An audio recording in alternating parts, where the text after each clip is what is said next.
cannabis est une substance psychoactive. C'est donc une drogue qui affecte le cerveau, tout comme le fait l'alcool ou la cocaïne par exemple.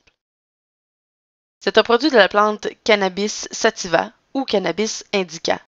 Il existe aussi des plantes hybrides. On retrouve plus de 400 ingrédients chimiques dans le cannabis. Son principal ingrédient chimique est le THC, le delta-9-tétrahydrocannabinol. C'est aussi celui qui affecte le plus le cerveau. Un autre ingrédient chimique actif du cannabis est le CBD, le cannabidiol. Il est capable de modérer les effets du THC. Et il est de plus en plus reconnu pour ses propriétés médicales potentielles. Le cannabis fait partie des perturbateurs, catégorie de drogue dont l'effet général est de dérégler le fonctionnement du cerveau. Les autres noms du cannabis sont, entre autres, la marijuana, le pot, le hashish ou hash, kiff, chanvre, joint, MJ, Mary ou Mary Jane, de l'herbe ou du weed. Le cannabis peut être retrouvé sous différentes formes telles que les feuilles et les fleurs séchées, aussi appelées cocottes, l'huile, les concentrés ou shatter, et le hashish. Les taux de THC trouvés dans les produits extraits du cannabis comme les huiles ou la cire sont plus élevés habituellement que ceux retrouvés dans le cannabis séché. Ces produits sont normalement extraits à l'aide de solvants. Les différentes formes de consommation du cannabis. Le cannabis peut être inhalé ou ingéré. L'inhalation peut être faite lorsqu'on fume le cannabis dans un joint ou mélangé avec du tabac dans une cigarette, dans une pipe conçue pour le cannabis, à l'aide d'un vapoteur ou en utilisant une chicha. Lors de l'inhalation, le THC se rend directement au poumon pour ensuite se retrouver dans le sang et finalement dans le cerveau et produire son effet euphorique. Les effets sont ressentis rapidement, en quelques secondes ou minutes. On parle de 30 minutes pour ressentir tous les effets, de 6 heures pour que les effets aigus s'estompent. Certains effets résiduels peuvent durer jusqu'à 24 heures. Petite note sur le vapotage. En tant que parent, vous devez savoir que le cannabis inhalé avec un vapoteur ne dégage pas l'odeur caractéristique connue lorsqu'il est fumé. De plus, la personne qui consomme le cannabis en vapotant s'expose à de plus hauts taux de THC que s'il était fumé sous forme de joint, par exemple. Les accessoires sont faciles à dissimuler et peuvent ressembler à des objets courants tels les clés USB. Ils peuvent présenter aussi des odeurs de gomme à mâcher ou de chocolat.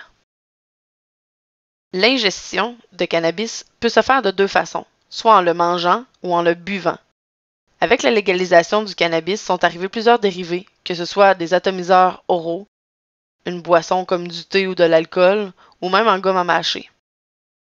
Lors de l'ingestion, le THC passe par l'estomac, puis par le foie, pour ensuite se retrouver dans le sang et atteindre le cerveau.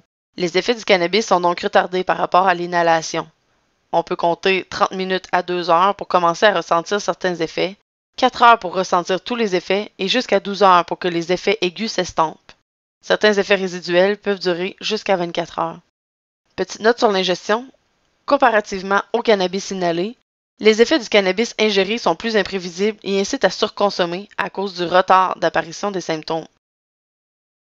Il y a aussi un danger de consommation involontaire chez les enfants et les animaux, étant donné la ressemblance entre les produits contenant du cannabis et d'autres produits de consommation courants, par exemple les brownies.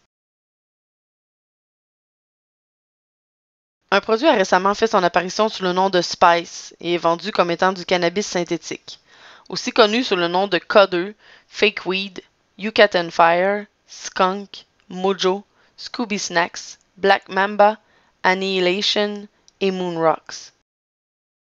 Sa composition est totalement différente de celle du cannabis puisqu'il est fabriqué en laboratoire pour imiter les effets du THC chez la personne qui la consomme. Cependant, les effets ressemblent plus à ceux des amphétamines, de la cocaïne et des drogues psychédéliques. Cette drogue entraîne une forte dépendance et est considérée comme étant plus dangereuse que le vrai cannabis. Les cocktails chimiques de cette substance peuvent être jusqu'à 100 fois plus puissants que le THC contenu dans le cannabis légal. Les effets secondaires possibles sont de l'hypertension artérielle, des troubles de la vision, des crises cardiaques, des vomissements, des convulsions, des hallucinations et des troubles sévères d'anxiété, de paranoïa et de psychose. Lors de discussions avec vos adolescents, il est important de les informer des dangers de cette drogue et de sa composition. Il est facile de se procurer cette substance et les vendeurs font circuler la fausse information selon laquelle le spice est un produit naturel. De plus, elle est la deuxième drogue la plus consommée par les finissants du secondaire. Les effets de la consommation du cannabis. Pour une personne qui consomme du cannabis occasionnellement, les principaux effets se manifestent en deux phases. La première phase est le high, où on ressent une sensation d'euphorie, de la détente, une sociabilité accrue, de l'insouciance, des sensations accrues pour les cinq sens, une impression d'être plus créatif. La deuxième phase, appelée le down, se manifeste par un état de torpeur caractérisé par un ralentissement physique et mental causé par l'élimination du THC par le corps. D'autres effets sont possibles comme des problèmes de mémoire et d'apprentissage, des difficultés à réfléchir et à résoudre des problèmes, des tremblements, une perte de coordination motrice, l'élévation de la fréquence cardiaque et de l'anxiété. Ces effets peuvent être encore plus marqués lors du mélange d'autres drogues avec le cannabis. Les effets potentiels à plus long terme du cannabis seront explorés dans la capsule numéro 3, le cannabis, effets sur la santé physique et mentale. Les effets du cannabis à court, moyen ou long terme varient d'une personne à l'autre à cause de la loi de l'effet. Cette théorie soulève que différents paramètres entrent en ligne de compte lors de la consommation du cannabis.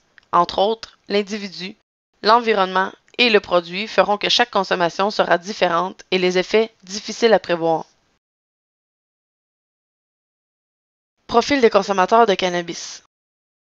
Au Canada, un adolescent sur 6 âgé entre 15 et 19 ans dit avoir consommé du cannabis dans la dernière année.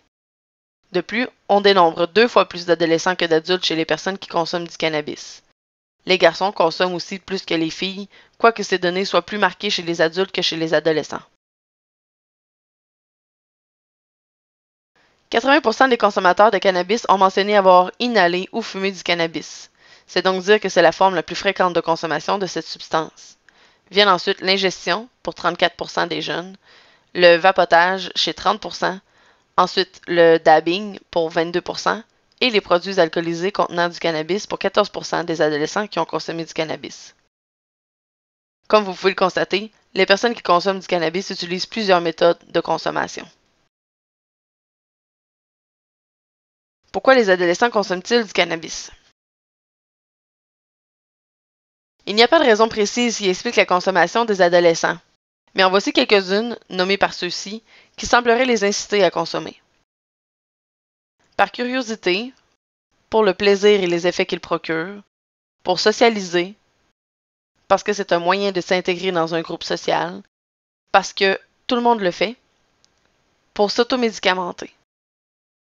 Le cannabis peut aussi être utilisé comme mécanisme d'adaptation au stress auquel ils doivent faire face. En d'autres mots, c'est une façon de gérer leur stress.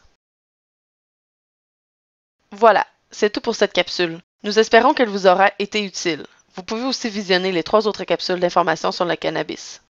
Voici les différentes ressources que vous pouvez consulter afin d'en savoir plus sur le cannabis et ses effets.